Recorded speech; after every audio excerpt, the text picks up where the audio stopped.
Kita ke sorotan lainnya, saudara. Polisi menetapkan 4 tersangka kasus penculikan Bilkis, balita asal Makassar, Sulawesi Selatan.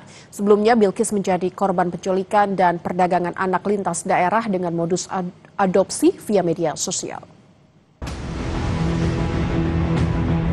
Kasus penculikan Bilkis, anak usia 4 tahun di Makassar, Sulawesi Selatan, mengungkap sepak terjang jaringan sindikat perdagangan anak lintas daerah.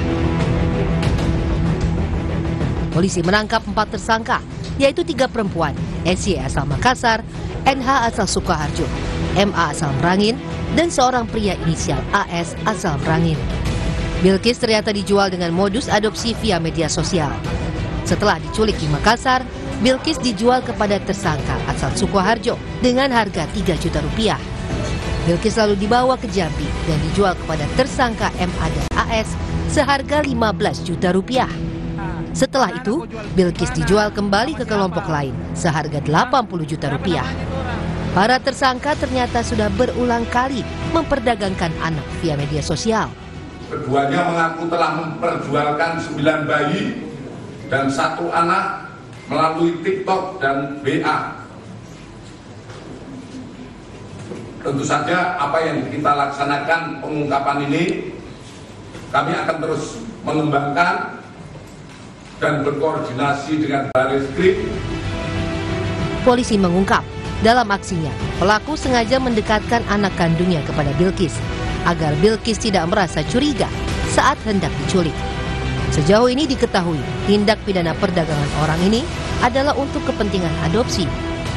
Nah, modus yang dilakukan sendiri juga cukup profesional, yaitu mendekatkan anak kandungnya kepada si korban, gitu, sehingga bermain begitu ya. Nah, begitu sudah mulai akrab bermain, lalu korban dibawa begitu. Nah, ini juga menunjukkan satu modus yang memang tidak biasa gitu ya. Tadi ada dijelaskan beberapa modus, tetapi ini juga salah satu modus di mana memberikan pancingan kepada korban untuk bisa mendekat secara cepat, yaitu dengan sesama anak kecil. Dari pelaku yang sudah kami tangkap, ini modusnya memang modus untuk adopsi. Jadi mereka membuat surat yang seolah-olah asli begitu, sehingga orang yang mengadopsi pun menganggap itu seperti adopsi yang asli. Gitu. Nah, ini yang perlu diwaspadai, karena kalau sampai orang beranggapan bahwa ini adopsi asli, mereka akan mengeluarkan biaya yang disampaikan oleh pihak pelaku tadi, dan mereka membayar seolah-olah itu sudah legal gitu ya. Tapi ternyata belum. Jadi modusnya itu modus untuk adopsi. Terkait dengan jaringan internasional atau akan digunakan untuk kejahatan lainnya, kami masih melakukan pendalaman terhadap hal itu. Penculikan Bilkis pada 2 November 2025 terekam kamera CCTV. Dari situ, jajaran Polrestabes Makassar menelusuri jejak tersangka, termasuk jejak digital mencurigakan melintasi sejumlah daerah. Setelah 1 pekan hilang, Bilkis akhirnya ditemukan dalam kondisi selamat di Jambi dan langsung dikembalikan kepada orang tuanya pada Minggu 10 November. Sehat walafiat, tidak kurang suatu apapun, alhamdulillah.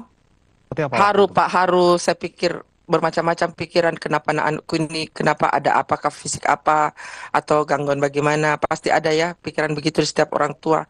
Ya alhamdulillah tidak ada, katanya sudah diperiksa dari pihak Polrestabes, dokternya katanya sudah periksa, alhamdulillah aman dari segi psikologis dan fisik. Polisi masih mendalami kasus ini untuk mengungkap jaringan lebih besar. Para tersangka dijerat pasal 83, junto pasal 76F Undang-Undang Perlindungan Anak dan pasal 2 Undang-Undang Tindak Pidana Perdagangan Orang dengan ancaman hukuman maksimal 15 tahun penjara. Tim Liputan Kompas TV.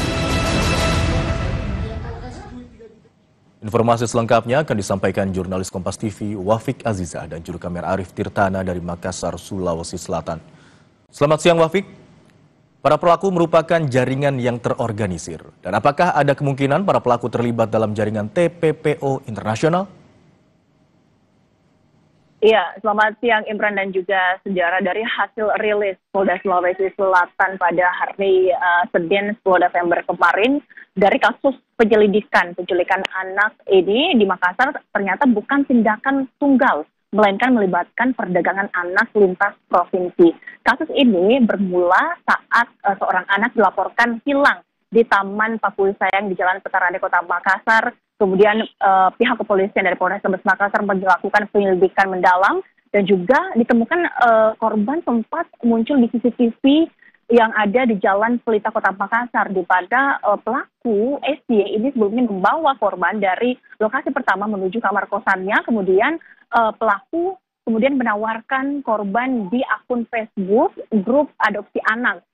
Pelaku ini awalnya mengaku bahwa korban merupakan anak kandungnya, kemudian karena tidak mampu merawatnya karena keterbatasan ekonomi. Dari hasil penyelidikan kemudian ternyata ada pelaku dari Jakarta kemudian datang ke Makassar berinisial MH, mengambil langsung anak berusia 4 tahun dari Makassar ini kemudian dibawa ke Jambi. Dari hasil proses penyelidikan selama 6 hari dari pihak Polrestabes Makassar bekerja sama dengan kepolisian Jambi, ada 4 tersangka yang ditemukan. Masing-masing tersangka ini berinisial SY, MH, kemudian SA dan MA, di mana para pelaku ini memang mengincar anak-anak berusia di bawah 5 tahun untuk kemudian diadopsi. Dan sebelumnya pelaku NH yang menjemput korban di Makassar sudah 3 kali terlibat dalam memperjualbelikan anak di bawah usia 5 tahun. Sementara pasangan asal Jambi AS dan MA juga sudah memperjualbelikan sebanyak